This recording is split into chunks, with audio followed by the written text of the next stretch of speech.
Tunsu, Mahmut Eşit, Medet Ekizceli, Mehmet Akif Sancar, Mehmet Ali Kılıç, Mehmet Çetin.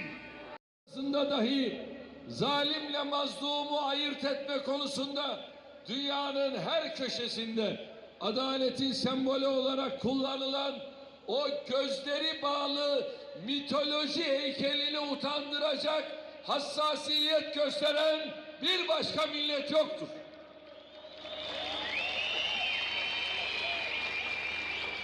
Böyle bir milletin mensubu olduğum, böyle bir ülkenin evladı olduğum için her zaman Rabbime hamd ediyorum. Cenklerin yoktur evveli. Tarih bir nehir ki coşkundur seli. Sen ona nispetle umman gibisin. Bir yandan hep böyle yeniden yükseliştir. Haydi eller.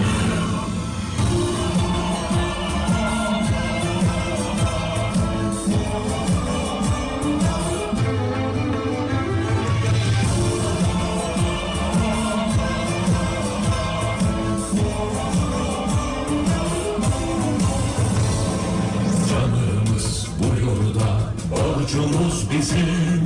Canımız bu yurda, borcumuz bizim. Ayımızla karılmış harcımız bizim.